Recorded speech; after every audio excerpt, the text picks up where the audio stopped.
Hello guys, welcome back to ఆహారం అమృతం channel. So ఈరోజు వీడియోలో రెసిపీ వచ్చేసి ఆవకాయని ఈజీగా ఇంట్లోనే ఎలా తయారు చేసుకోవాలో చూసేద్దాం.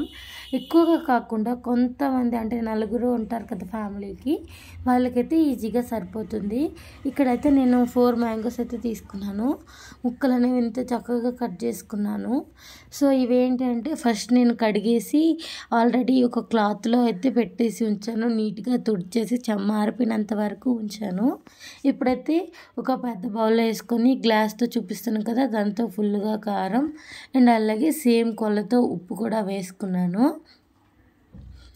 సో ఉప్పు వేసుకున్న తర్వాత ఇందులో అయితే అదే గ్లాస్ హాఫ్ ఆవ పొడిని అయితే వేసుకుంటున్నాను. అలాగే మెంతి పొడిని కూడా కలిపేసాను. సో అది కూడా ఇందులో వేసుకుంటున్నాను.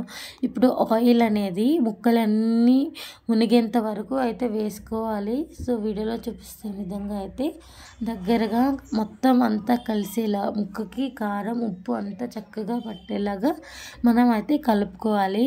చూసారు కదా, వీడియోలో చూపిస్తున్న విధంగా అయితే ప్రతిదీ ముక్కకైతే చాలా మంచిగా పట్టాలన్నమాట.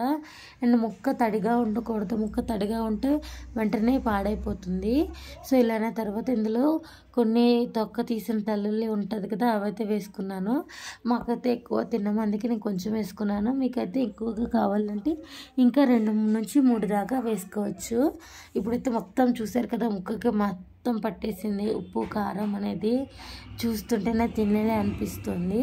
ఇలా కలుపుకున్న తర్వాత ఇదంతా ఒక హాఫ్ అన్ అవర్ అయితే పక్కన పెట్టేయాలి. సో ముక్కకి మొత్తం అయితే పట్టేస్తుంది. సో దానివల్ల ఏంటంటే పచ్చడి అనేది చాలా టేస్ట్గా ఉంటుంది. ఇప్పుడైతే మూత టైట్గా ఉండే జార్ ఉంటుంది కదా, సో అందులో అయితే ఇవైతే వేసుకోవాలి. ఒకవేళ జార్స్ అవి లేకపోతే మనం రోజు వాడుతాం కదా, బాక్సులు ఉంటాయి, సో అందులో కూడా వేసుకోవచ్చు. కొంతమంది అయితే జాడీలు అంటారు కదా, అందులో కూడా వేసి క్లాత్తో గాలి వెళ్ళకుండా మూత పెట్టేసుకుంటే ఆవకాయ అనేది 2 or 3 డేస్కి అయితే అయిపోతుంది. మనకి ఇంకా ఎక్కువ రోజులు ఉంచాలి అంటే చాలా అంటే అప్పుడు కూడా టేస్ట్ ఉంటుంది. లేదా ఇలానే తినేయచ్చు అంటే ఒక 2-3 డేస్లో అయితే ఆవకాయ అయిపోతుంది. అండ్ ఇదంతా అయిపోయిన తర్వాత మనం ఆల్రెడీ ఆవకాయ కలిపాం కదా, సో ఆ గిన్నెలో అయితే రైస్ వేసుకొని అయితే తినేస్తున్నాను. ఇది అయితే అస్సలు మిస్ అవ్వకూడదు, ఎందుకంటే దాని టేస్ట్ వేరే లెవెల్ అయితే ఉంటుంది. Thank you for watching. మీకు ఏ రెసిపీస్ కావాలో కామెంట్ చేసేయండి.